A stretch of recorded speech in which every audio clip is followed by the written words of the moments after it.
इस वॉर की सिचुएशन में ऐसा कुछ नहीं हुआ था। ये सेंटिमेंटल था कि जितनी देर भी ऑयल ऊपर रहा तो उतनी देर जितना भी उन्होंने रेवेन्यू कमाया वो $100 पर बैरल प्लस पे कमाया। क्या ये जो महंगाई थी, ये महंगाई का जो तूफ़ान था, ये शॉर्ट टर्म है लॉन्ग टर्म?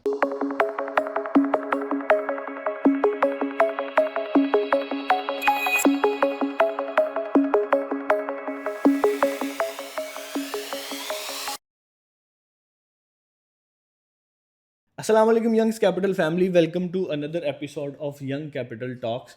तो बिना टाइम वेस्ट किए स्टार्ट करते हैं। तो डॉक्टर साहब से सवाल पूछते हैं सबसे पहला कि आगे मार्केट का क्या बनेगा, क्योंकि यही सवाल सब लोग पूछ रहे हैं हर जगह पे, फेसबुक के ऊपर, यूट्यूब के ऊपर।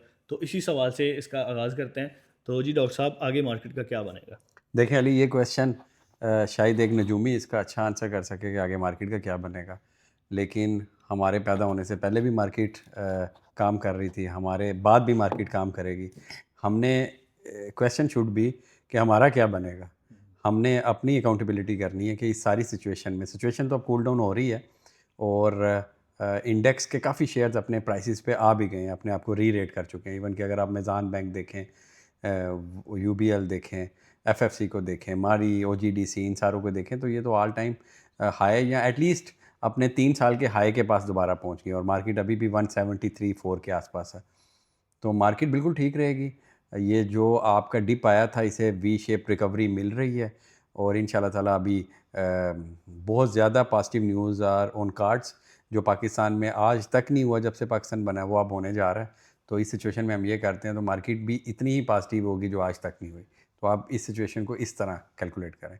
तो आई गेस सब कुछ ठीक है।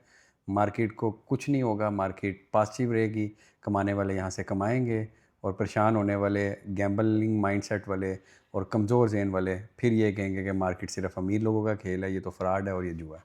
ये एक सिचुएशन होगी। डॉक्टर साहब, मेरा आपसे सवाल है कि रिसेंटली जो वार स्टार्ट हुई थी तो इंटरनेशनली जो ऑयल की प्राइसेस हैं वो काफ़ी ऊपर चली गई। तो इन ऑयल प्राइसेस का पाकिस्तान के जो गैस एंड एक्सप्लोरेशन सेक्टर है या ये जो मार्केटिंग कंपनीज हैं, इन पर किस तरह का इफेक्ट आएगा? आया कि इन पर पॉजिटिव इफेक्ट आएगा या इन पर नेगेटिव इफेक्ट आएगा? देखें, ये जो ऑयल की प्राइसेस ऊपर गई है, सबसे पहले हमने इसकी रीज़न देखनी है। क्या ये कोई फंडामेंटल रीज़न आई थी इंटरनेशनल, या स्कार्सिटी हो गई थी, या डिमांड बहुत ज़्यादा बढ़ गई थी? इस वॉर की सिचुएशन में ऐसा कुछ नहीं हुआ था। ये सेंटिमेंटल था कि आपकी वहाँ से डिमांड की आपने जुगुलर वेन को कट कर दिया, जिसकी वजह से डिमांड तो थी आपके पास लेकिन सप्लाई नहीं थी। ठीक है, क्योंकि सप्लाई रुक गई थी ना आपकी। जब आपका 28% ऑफ वर्ल्ड की ऑयल की सप्लाई रुक गई तो बाकी सब ने रेट इंक्रीज़ कर दिया। तो जूँ जूँ आप कोई पॉजिटिव न्यूज़ सुन रहे हैं, रेट्स उसी तरह नीचे आ रहे हैं।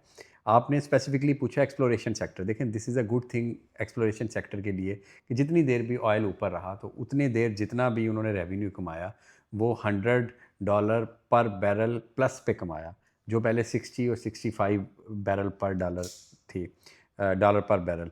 तो इस सारी सिचुएशन में एक छोटे से अरसे के लिए उनको एक अच्छा गेन मिल गया। दूसरी साइड पे जो ओएमसीज थे, क्योंकि बैठे बैठे उनके पास 28 दिन का स्टॉक था ओगरा के मुताबिक, अचानक ₹150 प्राइसेस इंक्रीज़ कर गई।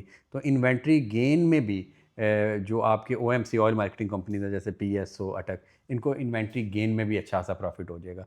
तो अगले क्वार्टर में ये सारी चीज़ें जो आपकी 1 जनवरी से 30 मार्च वाले क्वार्टर में ये सारी चीज़ें आनी चाहिए।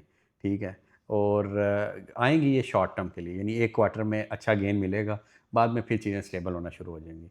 तो इसको आपने इस तरह लेना है कि लॉन्ग टर्म फंडामेंटली इसे नहीं आपने कंसीडर करना। इसी के रिलेटेड मेरा एक क्वेश्चन ज़हन में आया कि जैसे मार्केट में बूम और बस साइकिल आते हैं, मोस्टली आते हैं इंटरेस्ट रेट की वजह से। अब जैसा कि मार्केट में हालात बुरे आ गए कि जंग की वजह से ही मार्केट नीचे चली गई, अब महंगाई बढ़ गई है।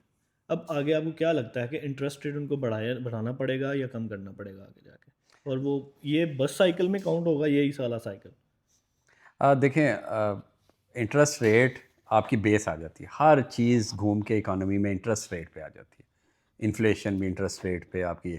अब आपने इधर भी वही नज़रिए से चीज़ को देखना है कि क्या ये जो महंगाई थी, ये महंगाई का जो तूफ़ान था, ये शॉर्ट टर्म है लॉन्ग टर्म?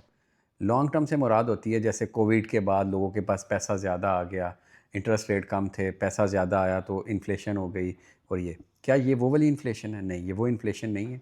ये एक शॉर्ट टर्म फोर्स मैजोरे की कि एक आफत आई जंग की सूरत में पूरी दुनिया पे, और आपकी इन्फ्लेशन इंक्रीज़ कर गई क्योंकि आपकी फ्यूल प्राइसेस इंक्रीज़ कर गए। तो क्योंकि फ्यूल प्राइसेस स्टेबल हो रहे हैं, तो मोस्ट प्रॉब्ली गवर्नमेंट शायद इस दफ़ा इंटरेस्ट रेट चेंज ना करे, क्योंकि अल्टीमेटली इसके बाद वाला जो हम चीज़ सारा सिनेरियो देख रहे हैं वो चीज़ें स्टेबिलिटी की तरफ बड़ी स्पीड से जाएंगी, क्योंकि ये स्प्रिंग इफेक्ट है ना। आपने स्प्रिंग खींची, वो दब गई, स्प्रिंग छोड़ी, उतनी स्पीड से ऊपर जाएगी। तो मुझे लगता है कि गवर्नमेंट अगर लॉन्ग टर्म फंडामेंटल्स को देख रही है, जो कि नज़र भी आता है उनकी चीज़ों से, तो मुझे लगता है इंटरेस्ट रेट को वो स्टेबल ही रखेंगे। स्टेबल इसलिए रखेंगे कि उन्हें पता है कि ये फ्यूल प्राइसेस आहिस्ता आहिस्ता अब कम हो रही हैं, तो ये कम होंगी, तो अभी अगर ये इंटरेस्ट रेट बढ़ाना शुरू कर देंगे तो इकानमी, फिर हम कह सकते हैं 2-3 इंटरेस्ट रेट के बाद इकानमी ऑफिशियली बस साइकिल में एंटर हो जाएगी। लेकिन अभी मुझे ये नज़र नहीं आता। अगर 10% से ज़्यादा इन्फ्लेशन चली जाए तो फिर हम कह सकते हैं कि अब मजबूरी हो गई है गवर्नमेंट की। लेकिन अभी इस स्टेज पे government can make such remedies के उसे स्टेबल रखा जाए और यहाँ से चीज़ों को रिवर्स किया जाए। इसी राय में ही आपने पिछले दिनों में कहा था कि जो सीपीआई बास्केट है क्या वो चेंज होगी? उसकी कितनी ड्यूरेशन होती है? वो कितनी देर बाद सीपीआई ये 10 बास्केट साल चेंज के बाद सीपीआई बास्केट चेंज सीपीआई होती है। बास्केट 10 साल बाद जैसे चेंज हो होती है? सकता है अगले 10 साल में कोई नई टेक्नोलॉजी ऐसी आ जाए कि एआई की कॉस्ट को भी उसके अंदर डाल दें। हुँ, अदरवाइज़ ये सारी चीज़ें स्टेबल चल रही होती हैं और सीपीआई बास्केट सेम होती है हर ठीक है। 10 साल बाद। 2026 16 में अब हुआ था, अब इसके बाद 26 में इस साल होगी, हुँ, हुँ। फिर 36 में, ऐसे चलती है सीपीआई बास्केट। डॉक्टर साहब, कहा जाता है कि banking sector is the most interest rate sensitive industry या सेक्टर। तो आपको क्या लगता है कि इंटरेस्ट रेट अगर बढ़ता है या इंटरेस्ट रेट जैसे अभी स्टेबलाइज है तो इसका बैंकिंग सेक्टर के रिजल्ट्स पर, जो फर्स्ट क्वार्टर रिजल्ट्स हैं, इस पर क्या असरात होंगे और आप क्या एक्सपेक्ट कर रहे हैं सर? देखिए, बैंकिंग सेक्टर जो होता है ये टिपिकली इंटरेस्ट बेस्ड सेक्टर होता है। ऑब्वियसली बैंक की जो मेन कमाई होती है वो नेट स्प्रेड से होती है कि गवर्नमेंट ने क्या कायबर रखा है Karachi inter bank offering price, और वो कितने पे लोन दे रहे हैं, जो दरमियान का स्प्रेड है। जो जो इंटरेस्ट रेट कम होता है उनका वो नेट स्प्रेड कम हो जाता है। तो पिछले कुछ अरसे से आफ्टर 22 की हाइक से जब हम लोग ये अब 10.5 पे आ गए हैं, तो बैंकिंग सेक्टर को जो उनकी इंटरेस्ट इनकम है उस पर काफ़ी ज़्यादा इफेक्ट हुआ है। लेकिन दूसरी साइड पे जो अदर इनकम है, अब कोर वर्सेस अदर पे हम जा रहे हैं, तो अदर इनकम जो नॉन इंटरेस्ट इनकम है उसका एक मेजर चंक होता है, लाइक आपके जो कार्ड के चार्जेस होते हैं। आपको पता है बैंक्स कार्ड डिस्काउंट्स देने लग गया, 40-40 हज़ार रुपये का बैंक्स के अब कार्ड्स बनना शुरू हो गए हैं। वो भी तो एक इनकम का सोर्स है ना। आप इमेजिन करें कि 10 मिलियन अकाउंट्स हैं आपके एमसीबी के, 10 मिलियन में से अगर 2 मिलियन भी उनका एग्जेक्टिव कार्ड लेते हैं 20,000 वाला, कितनी इनकम आ जाएगी। ठीक है, एक ये। दूसरी चीज़ ये है, बैंक्स ने स्टॉक मार्केट में भी इन्वेस्ट किया होता है, इवन उनके अपने फंड्स भी होते हैं। तो उस सारे सिनेरियो में मार्केट जब ऊपर जाएगी तो वो अनरियलाइज्ड गेन बढ़ता है। तो कुछ बैंक्स उस रियलाइज्ड अनरियलाइज्ड को रियलाइज़ करके गेन बुक कर लेते हैं। जैसे अभी यूबीएल की एग्जांपल है। यूबीएल ने पाकिस्तान की हिस्ट्री का रिकॉर्ड प्रॉफिट 48 बिलियन के आसपास उन्होंने प्रॉफिट, नेट प्रॉफिट दिया, प्रॉफिट आफ्टर टैक्स, या जिसे नेट प्रॉफिट आप कहते हैं। क्यों आया? हर चीज़ तो उसकी सेम थी। आज एचबीएल का रिजल्ट आया, एचबीएल और यूबीएल के अगर मार्जिन्स देखे जाएँ वो ऑलमोस्ट सेम है। लेकिन यूबीएल की डायनामिक लीडरशिप ने देखा कि यार it's time to book profit. उन्होंने अच्छे रेट्स पे प्रॉफिट बुक कर लिया और वो बुक करके अपनी बुक्स में ले आए, तो 48 बिलियन का प्रॉफिट उनका आ गया। तो अब बैंक्स थोड़ा सा जो रेवोल्यूशनरी मॉडल है उससे हट के सोचते हैं कि यार आईडीआर में गवर्नमेंट के टी बिल्स ज़्यादा उठा लिए और गवर्नमेंट की और इन्वेस्टमेंट स्कीम्स के अंदर इन्वेस्ट कर दिया कि ज़ीरो रिस्क पे हमें प्रॉफिट्स हो। तो नेट स्प्रेड से फ़र्क बैंक को पड़ता है, लेकिन अब बैंक्स अपनी जो नॉन इंटरेस्ट इनकम है उस पर भी फोकस कर रहे हैं, जिसकी वजह से वो बेहतर ही आते जा रहे हैं। तो overall it's the most strongest sector. 29% free float है आपकी स्टॉक मार्केट का, banking sector, and it's the backbone of Pakistan economy and the backbone of stock market. और सर, कहा जा रहा था कि लास्ट क्वार्टर की मॉनेटरी पॉलिसी में कि प्राइवेट सेक्टर लैंडिंग इंक्रीज़ हो रही है, लेकिन अनफॉर्चुनेट सर्कमस्टांसिस आए, ईरान यूएस वॉर आई, तो प्राइवेट सेक्टर लैंडिंग थोड़ी सी कम हो गई। तो आपको क्या लगता है कि अगर ये वॉर सिचुएशन नॉर्मलाइज होती है तो प्राइवेट सेक्टर लैंडिंग बढ़ेगी और इससे आगे क्या इम्पैक्ट आएंगे, किस किस सेक्टर पर इम्पैक्ट आ सकते हैं और पाकिस्तान की मीशत को इससे क्या असरअंदाज हो देखिए, सकता प्राइवेट सेक्टर लैंडिंग इंक्रीज़ होने से हमेशा जो आपकी इकोनॉमी का पहिया होता है वो अच्छा चलता है, कि जब आप कंपनीज लोन ले रही होंगी, अपने इंफ्रास्ट्रक्चर पे इन्वेस्ट कर रही होंगी और इस तरह की चीज़ें। अनफॉर्चुनेटली हमारे पिछले 3 साल की हिस्ट्री देखें तो हमारे बैंक्स को जो आपका एडीआर है उधर रिस्क भी नज़र आता था, उधर हर चीज़ नज़र आती, तो वो सारा पैसा गवर्नमेंट फंड्स में डाल देते थे, टी बिल्स में डाल दिया, इन्वेस्टमेंट बॉन्ड्स में डाल दिया और इस तरह। लेकिन फिर गवर्नमेंट ने इनको पेनलाइज़ करना शुरू कर दिया कि इतने परसेंट से अगर नीचे रहे तो हम तुम पे फ़ाइन लेंगे, और ये फ़ाइन देने को भी तैयार थे। लेकिन अब आके गवर्नमेंट की पॉलिसी ऐसी बन रही है कि ये इकॉनमी के पहिए को चलाए। ये जो सारी चीज़ें, मेरा किसी गवर्नमेंट ऑफिशियल से कोई ऐसी एज सच मुलाकात नहीं है, ये आपके जो पॉलिसीज़ हैं उससे पता चलता है। लेकिन अब आपने देखा है कि आपके ऑटोमोबाइल्स की लोन्स की ज़्यादा होता जा रहा है। स्टेट बैंक अब नई पॉलिसी बना रहा है, पॉलिसी में हो सकता है ऑटोमोबाइल पॉलिसी में ऐसी भी कोई पॉलिसी आ जाए कि हमारी एडवांस की रकम कम हो जाए। तो ultimately it's a good thing कि ये अगर चले, प्राइवेट लैंडिंग इंक्रीज़ हो। लेकिन बैंक हमारे इस बारे में थोड़े से रिलक्टेंट होते हैं, क्योंकि पाकिस्तान की ऑन एवरेज जो रिस्क एपिटाइट है बैंकिंग की, वो बड़ी कम है। इसलिए जो एनपीएल और इंटरनेशनली आपने देखा है कि उनकी रिस्क एपिटाइट ज़्यादा होती है, जिससे वो इकानमी में पैसा डालते रहते हैं, लोगों को लोन देते रहते हैं।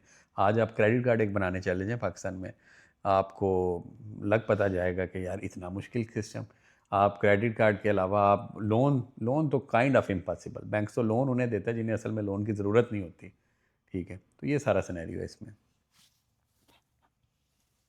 डॉक्टर साहब, मेरा आपसे सवाल है कि हालिया जो हमने गल्फ़ की जंग देखी है, तो ईरान में जो है वो यूएस ने काफ़ी डिस्ट्रक्शंस की है।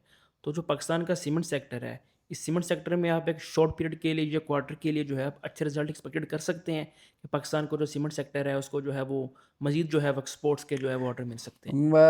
अब ये कबल वक्त है कि ईरान एक्सपोर्ट के आर्डर पाकिस्तान से कितना लेगा। अब ये देखना पड़ेगा, ईरान पहले अपनी कंस्ट्रक्शन की नीड्स कहाँ से फुलफ़िल कर रहा था। लेकिन इस सेंस में मैं ऐसे सीमेंट सेक्टर नहीं देखूंगा, लेकिन मैं सीमेंट सेक्टर में मेनली वही फैक्टर्स देखूंगा कि पाकिस्तान की कंस्ट्रक्शन इंडस्ट्री को कितना चाहिए। अदरवाइज़ जितना भी पाकिस्तान सीमेंट एक्सपोर्ट करता है वो कोई बड़े थिन मार्जिनस में करता है, वो बड़े कोई एक्सटेंसिव मार्जिनस नहीं होते। असल सीमेंट की लोकल डिमांड ही जो जनरेट होती है, सीमेंट असल में उधर से कमाता है। प्लस सीमेंट डिमांड से ज़्यादा जो कमा रहा होता है वो पीछे एक्सपेंस को मेनटेन करके कि यार कोल कितना हो गया है, इलेक्ट्रिसिटी कितनी डाउन है, रीन्यूएबल में कितना है।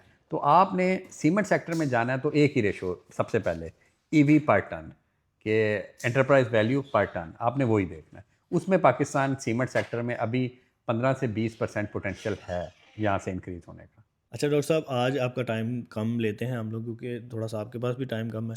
तो जाते जाते हमें जो बड़ी न्यूज़ है ब्रोकर हाउस, जिसका लोग इतनी देर से इंतज़ार कर रहे थे, उसके बारे में कुछ बता दें। सर क्या बताना है, जितना आप इंतज़ार कर रहे थे, इमेजिन करें कि मैं उससे कितने गुना ज़्यादा इंतज़ार कर रहा हूँ। सबसे पहली बात यह है कि अल्हम्दुलिल्लाह अब हम लाइसेंस्ड ब्रोकर हाउस बन चुके हैं। फाउंडिंग मेंबर के लिए आप लोगों के फॉर्म्स हमारे पास आए हैं। नेक्स्ट वीक जो स्टार्ट, ये आप जो मेरी वीडियो देख रहे हैं, इससे जो नेक्स्ट वीक है आप सारों के अकाउंट्स ओपन हो जाएंगे। आप लोगों को लिंक मिल जाएंगे, आप लोग वहाँ लिंक पे दें, क्योंकि ये आपका अपना ब्रोकरेज हाउस है। मैंने आपसे वादा किया था मैं इसमें हमेशा आपसे ट्रांसपेरेंट रहूँगा। जितने भी फार्म्स आएंगे आपने बहुत ज़्यादा जल्दी नहीं करनी, थोड़ा सा सब्र कीजिएगा, क्योंकि आप यंग्स कैपिटल से बड़ी मोहब्बत करते हैं, लेकिन मोहब्बत के साथ थोड़ा सब्र भी रखें, क्योंकि इतने ज़्यादा फार्म्स आज तक पाकिस्तान हिस्ट्री में किसी ब्रोकरेज को नहीं आए। हम ऑफिशियली स्टार्ट करेंगे 27 अप्रैल से। तो 13 से जो सॉफ्ट लॉन्च था, आप लोगों के सारे 27 से पहले अकाउंट ओपन हो जाएंगे। 27 अप्रैल को आप इसमें ट्रेड कर सकेंगे। और इंशाल्लाह ताला यंग्स कैपिटल में मैं यही आपको कहूँगा कि ट्रांसपेरेंट कस्टमर सर्विस आपको टॉप नॉच मिलेगी, अथेंटिक और टाइमली रिसर्च मिलेगी। हम आपको फ़ायदा दे सकते हैं, नहीं दे सकते, इस चीज़ की कमिटमेंट नहीं है, लेकिन हम आपको फाइनेंशियल फ्रीडम और फाइनेंशियल लिटरेसी जो है वो ज़रूर देंगे। अल्टीमेटली रिस्क आपकी किस्मत में है। और लास्ट बात ये है कि यंग्स कैपिटल शायद मार्केटिंग में उस तरह पैसा इन्वेस्ट नहीं करेगी, क्योंकि हम प्रोडक्ट पे पैसा इन्वेस्ट करेंगे, हम रिसर्च में पैसा इन्वेस्ट करेंगे। मार्केटिंग इसकी आपने करनी है, क्योंकि आप यंग्स कैपिटल फैमिली का पार्ट हैं। और अगर हमने पिछले 1 साल में आपको कुछ भी सिखाया है तो it's your duty to give the message of Young's Capital to each and every one जिसे आप जानते हैं और फाइनेंशियली लिटरेट करके खुशहाल करना चाहते हैं।